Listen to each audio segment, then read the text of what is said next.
नमस्कार दोस्तों, आइए 12 ज्योतिर्लिंगों में से प्रथम ज्योतिर्लिंग सोमनाथ के दर्शन करते हैं। गुजरात राज्य के प्रभास क्षेत्र में अरब सागर के किनारे स्थित एक ऐसा पावन धाम है जहां आस्था, इतिहास और भक्ति का अद्भुत संगम है। जहां भगवान शिव की 12 ज्योतिर्लिंगों में से सबसे पहला ज्योतिर्लिंग विराजमान है, जिसे हम सोमनाथ ज्योतिर्लिंग कहते हैं। भगवान सोमनाथ का यह भव्य मंदिर केवल आस्था का नहीं बल्कि अपने अद्भुत इतिहास का भी प्रतीक है, जिसे कई बार विदेशी आक्रमणकारियों द्वारा तोड़ा गया, लूटा गया, लेकिन हर बार भक्तों की आस्था ने इसे फिर से खड़ा कर दिया। दोस्तों, अरब सागर के किनारे बसे इस भव्य मंदिर का परिसर काफी बड़ा है। एंट्री गेट पर ही आपको अपना सामान और मोबाइल जमा करना होता है। सिक्योरिटी चेकिंग के बाद मंदिर परिसर में एक भव्य गोल्डन गेट बना है, जिसमें आपकी दोबारा चेकिंग होती है। इसके बाद मंदिर में प्रवेश कर सकते हैं, जहां दूर से ही हमें ज्योतिर्लिंग के दर्शन हो जाते हैं। आप यहां के निश्चित शुल्क पर अभिषेक और पूजा भी कर सकते हैं। इस ज्योतिर्लिंग का उल्लेख शिव पुराण, ऋग्वेद और यहाँ तक कि महाभारत में भी किया गया है।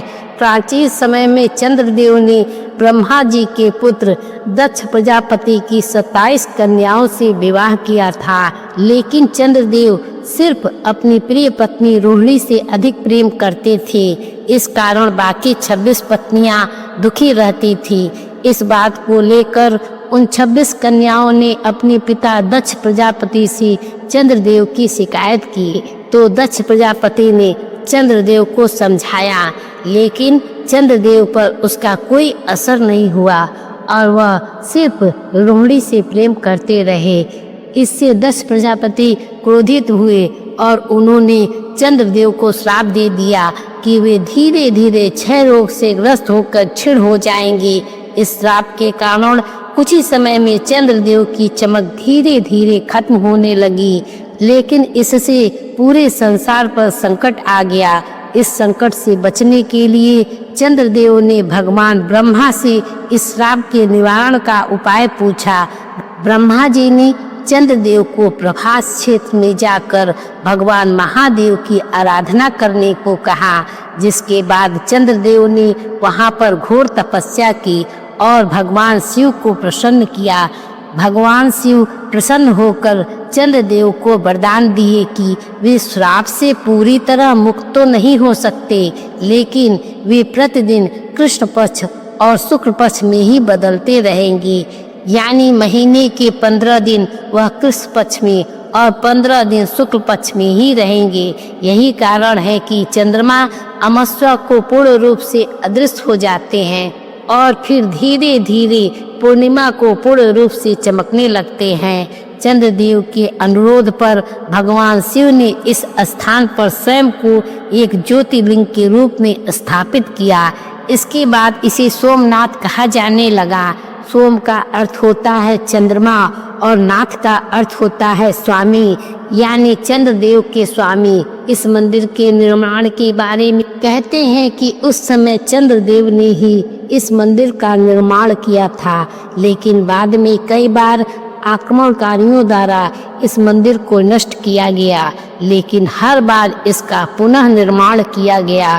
कहते हैं सबसे पहला विध्वंस 1025 में महमूद गजनवी द्वारा किया गया था। दूसरा विध्वंस 1297 में मुगल आक्रमणकारी अलाउद्दीन खिलजी द्वारा किया गया, जिन्होंने मंदिर को पूर्ण तरह से क्षतिग्रस्त कर दिया था। तीसरा विध्वंस 1706 में औरंगजेब के काल में हुआ था। हर विध्वंस के बाद इसे फिर से बनाया गया और आखिर में 1947 में स्वतंत्रता के बाद लौह पुरुष सरदार वल्लभ भाई पटेल द्वारा इसका पुनः निर्माण कराया गया। अभी जो मंदिर है वह इन्हीं के द्वारा बनाया गया था। इस कारण मंदिर के परिसर में ही इनकी एक भव्य प्रतिमा लगी हुई है। मंदिर की ऊंचाई लगभग 150 फीट है। मुख्य शिखर पर एक विशाल ध्वज दंड फहरा रहा है, जिसकी ऊंचाई 8.2 मीटर है। इस ध्वज दंड पर प्रतिदिन 3 बार नया ध्वज फहराया जाता है। सोमनाथ ट्रस्ट की ओर से यहाँ लाइट और साउंड शो भी चलते हैं, जिसमें मंदिर का पूरा इतिहास बड़े रोचक तरीके से मंदिर पर दिखाया जाता है। पास में ही अरब सागर स्थित है, जहां सोमनाथ बीच है। यह जगह घूमने फिरने और बीच का आनंद लेने के लिए उपयुक्त है। यहाँ मंदिर परिसर के बाहर भगवान सोमनाथ की ओर मुख किए हुए महाप्रतापी हमीर सिंह जी गोहिल की प्रतिमा स्थापित है, जिन्होंने मुगल जफर खान से मंदिर को बचाने के लिए अपना सर्वोच्च बलिदान दिया था। सोमनाथ मंदिर गुजरात के सौराष्ट्र क्षेत्र में वेरावल के पास स्थित है। यहाँ पहुँचने के लिए आप हवाई मार्ग, रेल मार्ग या सड़क मार्ग का उपयोग कर सकते हैं। नज़दीकी एयरपोर्ट देव हवाई अड्डा है और दूसरा नज़दीकी एयरपोर्ट राजकोट हवाई अड्डा है। नज़दीक में ही वेरावल रेलवे स्टेशन है, जो इस मंदिर से करीब 7 किलोमीटर दूरी पर स्थित है। यहाँ वंदे भारत ट्रेन भी सीधी आती है। गुजरात और आसपास के राज्यों से यहाँ के लिए सीधी बस सेवा भी उपलब्ध है। तो दोस्तों, आप यहाँ आकर प्रथम ज्योतिर्लिंग बाबा सोमनाथ के दर्शन कर सकते हैं और सुख की अनुभूति प्राप्त कीजिए।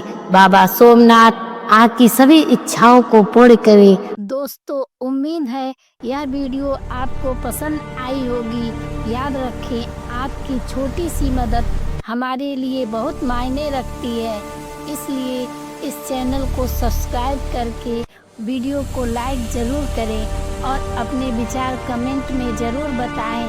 फिर मिलेंगे एक नए वीडियो में। वीडियो देखने के लिए धन्यवाद।